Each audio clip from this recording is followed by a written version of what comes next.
اللہ الرحمن الرحیم باب الاستنجاء بالماء، پانی سے استنجا کرنا، چھوٹا اور بڑا، بڑا پخانہ کرتا، چھوٹا پخانہ کیا، اس کے بعد پانی کا استعمال کرنا۔ تو اس کے تین طریقے ہیں، یہ بات یاد رکھنا، استنجا کے تین طریقے ہیں۔ سب سے افضل طریقہ، سب سے اعلیٰ طریقہ یہ ہے کہ پہلے ڈھیلا یا پتھر استعمال کیا جائے، پھر اس کے بعد اس مقعد کو یعنی اپنی شرمگاہ کو پانی سے دھویا جائے، یہ اعلیٰ طریقہ ہے۔ میں نے شروع میں عرض کیا تھا کہ ڈھیلا، دیکھیں جب پخانے کو آپ ڈھیلے سے صاف کرتے ہیں تو ہاتھ ملوث نہیں ہوتے، ہاتھ کو پخانہ نہیں لگتا، پھر اس کے بعد پانی استعمال کر لیں، یہ سب سے افضل اور اعلیٰ طریقہ ہے۔ دوسرا افضلیت کا طریقہ یہ ہے کہ صرف پانی استعمال کیا جائے، یہ طریقہ افضلیت کے اندر دوسرے نمبر پہ ہے۔ اور تیسرا طریقہ، اس میں فضیلت کوئی نہیں ہے، صرف جواز ہے کہ صرف ڈھیلا استعمال کیا جائے، صرف ڈھیلا استعمال کیا جائے، اس میں فضیلت نہیں ہے، صرف جواز ہے۔ اور یہ بات بھی یاد رکھنا کہ اگر نجاست مخرج سے درہم سے تجاوز کر جائے گی تو پھر تو نماز ہی نہیں ہوگی، پھر تو دھونا پڑے گا، اور اگر درہم کے بقدر ہوگی تو پھر نماز مکروہ تحریمی ہوگی، اور اگر نجاست درہم سے کم ہوگی تو پھر نماز بلا کراہیت جائز ہو جائے گی، یہ بات یاد رکھنا۔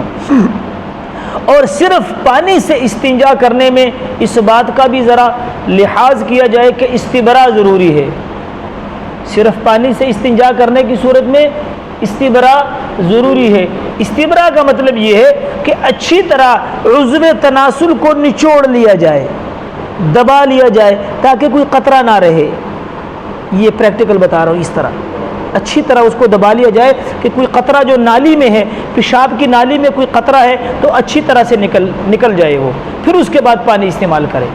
ایسے نہ ہو کہ اچھی طرح نہ ہو، پانی استعمال کیا جائے اور اٹھنے کے بعد قطرہ نکل جائے تو کپڑے ناپاک ہو جائیں گے، جب کپڑے ناپاک ہوں گے تو نماز نہیں ہوگی۔ اور عمومی طور پہ لوگ اس کا خیال نہیں رکھتے، پیشاب کر کے بس پانی بہا لیتے ہیں، حالانکہ اس کو اپنے عضو تناسل کو اچھی طرح سے ہاتھ کے ساتھ یوں دبا دبا کے تاکہ اندر سے جو قطرہ ہے وہ نکل جائے، پھر اس کے بعد پانی استعمال کیا جائے، استبراء ضروری ہے۔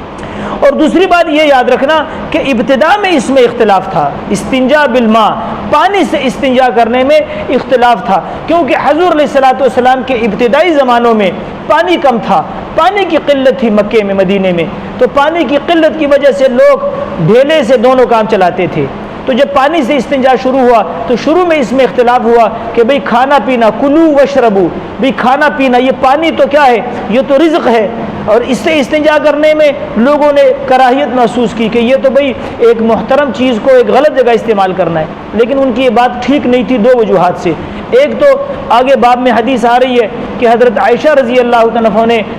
انصار اور مہاجر کی عورتوں سے فرمایا کہ بھئی مجھے تمہارے خامندوں سے، تمہارے شوہروں سے یہ بات کہتے ہوئے شرم آتی ہے، حیا آتی ہے، لہذا تم اپنے شوہروں کو سمجھاؤ کہ پانی سے استنجا کیا کریں۔ حضور علیہ السلام پانی سے استنجا کرتے ہیں، ایک بات۔ دوسری بات ان کے یہ کہنا کہ یہ تو رزق ہے، بھئی تو پھر اسے وضو کیوں کرتے ہو،